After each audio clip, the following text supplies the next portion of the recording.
এই আপনি হাত তো অনেক কিছু পেয়েছেন। আসসালামু আলাইকুম প্রিয় সাংবাদিক ভাইরা, আজকে এখানে আসার জন্য আপনাদের ধন্যবাদ। আসলে আমি মানসিক শারীরিক দুইভাবে অনেক অসুস্থ, কোনোভাবে বেশি কথা বলার মতো বা এখানে আসার মতো ক্ষমতা ছিল না, বা অনেক কষ্টে আসছি। আপনারা হয়তো খেয়াল করতেছেন যে আমি অনেক কষ্টে এখানে কথা বলছি, কিন্তু আপনাদের মনে এত প্রশ্ন বা মিডিয়াতে এত গুজব ছড়ানো হচ্ছে, তাই কিছু কিছু বিষয় ক্লিয়ার করে দিব, বাকিটা হয়তো আপনারা পরে জানবেন। আমাকে যেদিন অ্যারেস্ট করা হয় রুম থেকে, সেদিনই হসপিটাল থেকে রিলিজ পেয়ে ঘরে মানে বাসায় আসছি। আমি টানা 4 দিন হসপিটালে ছিলাম। আমাকে অনেকে দেখতেও গেছিল, আমি অনেক অসুস্থ ছিলাম। আমি 24 তারিখ সকালবেলা আমি হসপিটাল থেকে রিলিজ নিয়ে বাসায় এসে শরীর অনেক দুর্বল ছিল, তখন আমি ঘুমের ট্যাবলেট খেয়ে ঘুমাইতেছি। হঠাৎ করে রাত্রিবেলা উঠে দেখতেছি কি আমার আম্মু কান্নাকাটি করতেছে, রুম ভর্তি পুলিশ আর আর্মি। তা আমি যখন ওনাদেরকে জিজ্ঞেস করলাম আপনারা কেন আসছেন, ওনারা বললো আপনার বিরুদ্ধে সার্চ ওয়ারেন্ট আছে। তা আমি পরে বললাম সার্চ করেন। ওনারা লবণের প্যাকেট করলে 50 কোটি টাকা খোঁজে, ওনারা বিছনার চাদর উঠে 50 কোটি টাকা খোঁজে। যাই হোক, পরে আমাকে ওনারা নিয়ে গেল, তখন প্রায় রাত 2টা বাজে।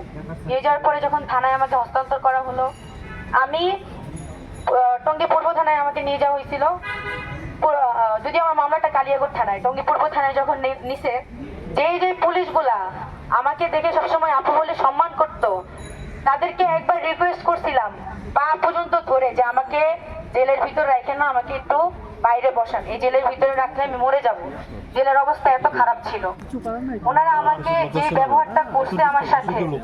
যাই হোক, এই বিষয়ে বাদই দিই।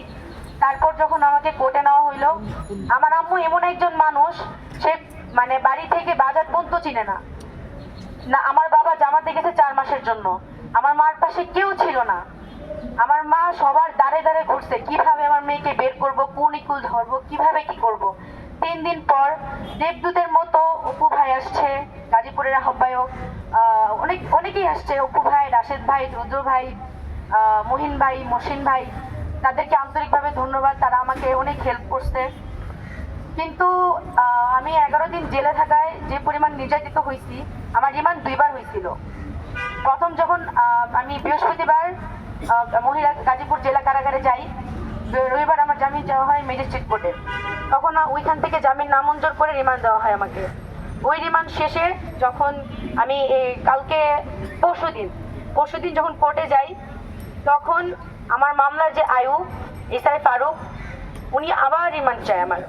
উনি এভাবে রিমান্ড চাওয়ার জন্য আমি ভাবছি এবার রিমান্ড হবে না, এবার আমার জামিনটা হয়ে যাবে, কারণ 12 তারিখে আমার এক্সাম। কিন্তু উনি রিমান্ড চাওয়ার পরে আমার উকিলরা বেশ কিছু প্রমাণ দেখায়, আমি আমার পক্ষে আমার যথেষ্ট নির্দোষ হওয়ার প্রমাণ আছে। ম্যাজিস্ট্রেট যখন আয়োকে জিজ্ঞেস করে এজাহার নামা ছাড়া কি 1 নম্বর বিবাদীর পক্ষে আর বিপক্ষে কোনো প্রমাণ আছে, উনি আমার আয়ু বলে যে না, কোনো প্রমাণ নাই। আমার পক্ষে সমস্ত প্রমাণ যখন আমার উকিলরা ম্যাজিস্ট্রেট কাছে দেয়, ম্যাজিস্ট্রেট তাও আমার 2 দিনের রিমান্ড মঞ্জুর করে। আমার রিমান্ড মঞ্জুরে আমার কোনো কষ্ট ছিল না। আমার 12 তারিখে পরীক্ষা, সেই পরীক্ষাটা দেখানোর পরেও উনি আমার জামিন মঞ্জুর করে। তারপর আমার ভাইয়েরা ওইখানে যথেষ্ট আমার জন্য করছে, ওনারা না থাকলে হয়তো বা আমার রিমান্ড কখনোই এরকম না মঞ্জুর হয়ে জামিন হইতো না। ওনাদেরকে আন্তরিকভাবে অনেক ধন্যবাদ। কিন্তু আমার কথা হচ্ছে যে আমি কোনো রাজনৈতিক দলের না, আমি একদমই অরাজনৈতিক। আমি অরাজনৈতিকভাবেই সবসময় আন্দোলন করছি, কখনো এনসিপিতেও ছিলাম না, আওয়ামী লীগ তো নাই। আওয়ামী লীগ, এনসিপি, বিএনপি, জামাত, গণ অধিকার পরিষদ, এগুলো কোনো কিছুতেই আমি ছিলাম না। আমি শুধুমাত্র অরাজনৈতিক থেকে আন্দোলন করছি সব সময়। দেশের জন্য এতটুকু করার পরেও আমাকে 11 দিন যে পরিমাণ নির্যাতন করা হয়েছে, আমার ফ্যামিলির সাথে আমি 1 মিনিটের জন্য কথা বলতে পারতাম না, আমার সাক্ষাৎ বন্ধ করে দেওয়া হয়েছে। আমি বাইরে কি হইতেছে, আমার মা কার কাছে যেতেছে কিচ্ছু জানি না। একদিন অনেক কষ্ট করে ওই ওইখানে একজন স্যার আছে, ওনার পায়েটায় ধরে টাকা দিয়ে আমার মার সাথে আমি একদিন দেখা করতে পারছি। সেই দিন আমার মাকে আমি একটা কথা বলছিলাম, আম্মু এটা দুনিয়ার জাহান্নাম। তারপর আম্মু আমাকে আশ্বাস দিয়ে আসছে যে আমি তাড়াতাড়ি বের হব। অনেক কষ্ট, আমি আসলে আমার জেলের অভিজ্ঞতাটা এখানে শেয়ার করলে হয়তো বা 2-3 ঘন্টা 11 দিনের অভিজ্ঞতা আমি শেয়ার করতে পারবো না। আর আমার শরীরের অবস্থাও খুবই খারাপ। আমি এখানে আসছি শুধুমাত্র আপনাদের প্রশ্নের কিছুটা উত্তর দেওয়ার জন্য। আমি কিছু জিনিস হাইলাইট করি। যখন দুর্জয় বাংলাদেশ প্রতিদিনের সাংবাদিক, যদিও বাংলাদেশ প্রতিদিন থেকে ওকে বের করে দেওয়া হয়েছে, এখন কালবেলার সাংবাদিক, কিন্তু যখন আমার সাথে মামলা এরকম হয়েছিল তখন উনি বাংলাদেশ প্রতিদিনের সাংবাদিক ছিলেন। উনি প্রথমে আকর্ষণা নিয়ে আসে আমাদের কাছে, যখন দেখে যে ওনার বিরুদ্ধে আমার কাছে সব প্রমাণ আছে, তখন উনি আপোষনামা, আমি ওনার বিরুদ্ধে একটা ধর্ষণ চেষ্টার মামলা লিখেছি, তার প্রমাণও আমাদের কাছে আছে। তখন উনি আপোষনামা নিয়ে আসে। আপোষনামা সাইন করি নেই, এটা অনেকের প্রশ্ন, কেন তাহারিমা আপোষনামায় সাইন করলো না? ওই আপোষনামায় কি লেখা ছিল আপনারা আদৌ জানেন? ওই আপোষনামায় লেখা ছিল আমি ওকে কিডন্যাপ করছি, কিডন্যাপ করে গাজীপুরে নিয়ে আসছি, মারধর করছি, এমনকি ওর বাইক এবং মোবাইল ফোন সবকিছু ছিনাই নিয়ে ওকে, মানে টাকা পয়সা নিয়ে, কত টাকা লিখছে, 50,000 টাকা, 50,000 টাকা নিয়ে ওকে ছেড়ে দিচ্ছি। কিন্তু ওই মিডিয়াতে এসে বসে ওর থেকে 50 কোটি টাকা নিছি। ওই ফকিন্নির বাচ্চার কাছে 50 কোটি টাকা আসলো কিভাবে?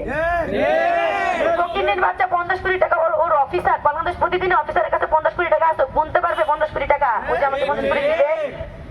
তারপর এই মামলায় আমাকে যখন আপোষনামায় এত কিছু লেখা, তখন আমি বসে আপনারা যা যা লিখছেন তার একটাও আমি করি নাই। আমি আপোষনামায় কেন সাইন করব? ওখানে আমার সাথে আরো 3 জন, এই মামলার আসামি হচ্ছে মোট 4 জন। তার নাম্বার 1 নাম্বার বিবাদী আমি, প্রধান আসামি আমি, আমাকে বানানো হয়েছে। তো ওইখানে উনি উনি আমাকে 6টা ধারা দেওয়া হয়েছে। 6টা ধারার মধ্যে কি কি ধারা আপনারা শুনলে অবাক হবেন। মামলা বাণিজ্য, প্রতারণা, চাঁদাবাজি, মারধর, চুরি, এই ধারাগুলা কোনোটাই আমি কখনো করি নাই। তো উনি এইভাবে ধারাটা নেওয়ার, ওই আয়ু, আমার মামলার যে আয়ু এসআই ফারুক, ওনাকে আসলে টাকা না দেওয়ার জন্যই উনি বারবার রিমান্ড চায় আমার। 2বার কোর্ট হলো, 2বারই আমার রিমান্ড দেওয়া হলো, রিমান্ড মঞ্জুরও হইলো। যেখানে আমাকে কোর্টে দেখানো হইলো যে আমার পরীক্ষার সামনে, এমনকি আমার বয়স 17 বছর, তাও 2বার আমার রিমান্ড মঞ্জুর হয়েছে কোর্ট থেকে। তারপর মামলার আয়ু স্বীকারোক্তি দিছে যে আমার মার কাছে বলছে উপর লেভেল থেকে চাপ আছে। আমি আসলে জানতে চাই উপর লেভেলের কে আমাকে জেল থেকে ছাড়তে চায় না। এটা আমাকে অনেক আগেও বলা হয়েছে যে ওই দুর্জয় যখন মামলা লিখাইতে যায় তখনও সেম কথাটা শুনছি, উপর লেভেলের আদেশ আছে, উপর লেভেলের আদেশ থেকে আমাকে মামলায় ফাঁসানো হয়েছে।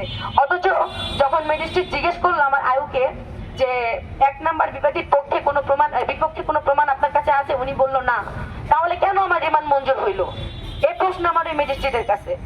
তারপর আমার যখন আমাকে কারাগারে রাখা হয়েছে, এই অভিজ্ঞতাগুলো আমি আপনাদের সাথে শেয়ার করব। আমি আসলে শারীরিক মানসিক দুইভাবে অনেক অসুস্থ হয়ে আছি। আমি আসলে এটাই বলবো যে আপনারা যদি ভিডিওগুলো একটু খেয়াল করেন, যে প্রমাণগুলো আমি ছাড়ছি নেটে, ও যদি, আচ্ছা আপনাদের কাছে আমার একটা প্রশ্ন, আপনারা তো এখানে সবাই সাংবাদিক, আপনারা ঢাকার সাংবাদিক, আপনারা যখন গাজীপুরে যাবেন অবশ্যই আপনার অফিসকে ইনফর্ম করবেন। তাহলে ও যদি আসলে নিউজের কথা বলে, আমি যদি নিজের কথা বলে গাজীপুর নিয়ে যাই, ও কেন ওর অফিসকে ইনফর্ম করলো না? ও অফিসকে ইনফর্ম না করে ও গেছে, এই জন্য বাংলাদেশ প্রতিদিন থেকে ওকে বের করে দিচ্ছে। এতটুকু সেন্স আপনাদের অবশ্যই আছে। তারপরে ও কালবেলায় অ্যাটেন্ড করছে, কালবেলায় তো হয়তো কালকে ওকে কালবেলা থেকেও বের করে দেওয়া হয়েছে, আমি শিওর না, কিন্তু হয়তো বা এটা হইতে পারে। ও আমাকে যেভাবে প্রেজেন্ট করছে লাইভে আইসা, যে আমি ওর থেকে যেভাবে টাকা নিছি, মারধর করছি, টর্চার ছিল, এই সেই অনেক কিছু। যাই হোক, আমি এতটুকু বলবো, শুধু জামিন দিলে হবে না, আমি আছি, মাহাদি ভাই আছে, আমাদেরকে এই মামলা থেকে পুরোপুরি নিষ্পত্তি দিতে হবে। কারণ আমরা এই মামলায় আর থাকতে চাচ্ছি না, মামলাগুলো তাড়াতাড়ি শেষ হয়ে যাক, এতটুকু মানে অনুরোধ আপনাদের কাছে, যাতে আমাদের এই মামলা থেকে তাড়াতাড়ি বের করে দেন। আরেকটা কথাই বলবো, শেষ কথা, যে হচ্ছে আমি আমার সহযোদ্ধা ভাইরা যা বাইরে আমার জন্য যা করছে তার জন্য অত্যন্ত ধন্যবাদ। কিন্তু আমি আমার ভাইদেরকে তখনই বলছি, বের করলে প্রথমেই বের করতেন, বা 11 দিন পর বের করে আত্মরা লাশ করে বের করতেন, হয়তো লাশ বের করতেন, আত্মরা করে আমাকে বের করা হয়েছে। ওই 11 দিন আমার কাছে ওই জেলটা ছিল টর্চার সেল। এক কথায় আমার কাছে ওই জেলটা ছিল টর্চার সেল। আমাকে যেভাবে অত্যাচার করা হয়েছে, এটা যদি বর্ণনা আপনাদেরকে দিই তাহলে 2 ঘন্টা আমার বক্তৃতা শেষ হবে না। আর আমার বলার মতো সিচুয়েশনও নাই। আমি এতটুকুই বলবো, আজ যে এত সাংবাদিক আসছে একটাবার আমাদের কথা শোনার জন্য, এই মামলা যখন চলে আমি সব সাংবাদিকের পায়ে ধরে বলছি, ভাই একটা নিউজ করেন যে কেন আপোষনামা নিয়ে আসলো। আপনাদের মনে কি প্রশ্ন জাগে নাই? বিবাদী আপোষনামা নিয়ে যায়, বাদী কেন আপোষনামা নিয়ে গেছে? আপনাদের মনে কি এই প্রশ্নটা জাগে নাই? কেন আপনারা এখন আসছেন? আগে কেন আসেন না? 11 দিন যখন জেলে ছিলাম কোনো সাংবাদিক কেন নিউজ করে নাই যে তাহরিমা কেন 11 দিন ধরে জেলে? কেন এই প্রশ্নটা করে নাই? কিছু তথাকথিত সাংবাদিক আছে যারা আমার বয়স জানাও নিউজ করে যে আসলে জুলাই যোদ্ধা তাহরিমার বয়স কত। যারা নিউজ করে যে আমি নাকি সময় টিভির মতো এত বড় একটা চ্যানেল কিভাবে নিউজ করলো যে আমি এই দুর্জয়কে হানি ট্র্যাপ করে ওইখানে নিয়ে গিয়ে ওকে ওর থেকে টাকা নিয়ে ওকে রাস্তায় ছেড়ে দিয়েছি চৌরাস্তায় ছেড়ে দিয়ে আসছি। সময় টিভির মতো এরকম এখন সময় টিভি এখানেই আছে।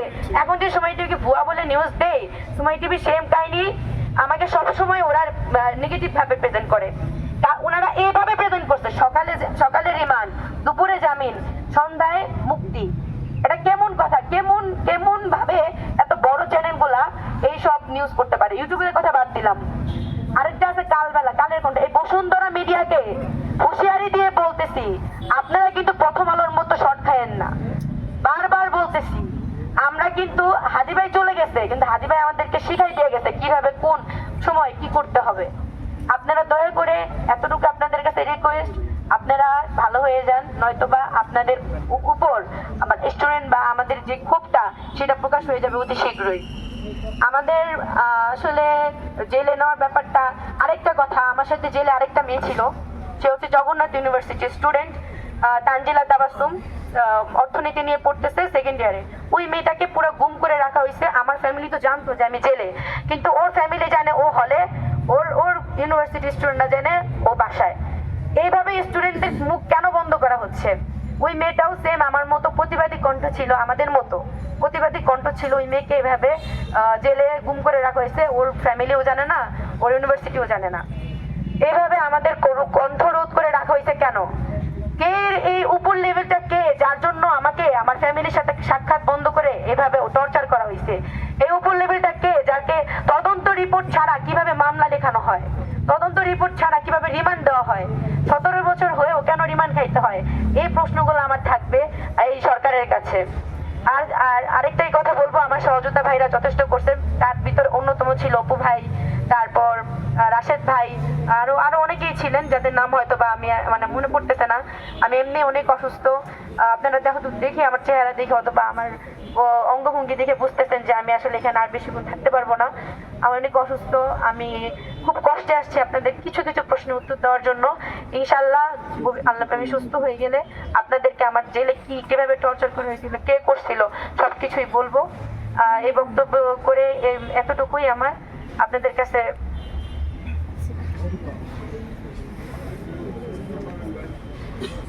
প্রশ্ন করবেন? অফ করে দাও।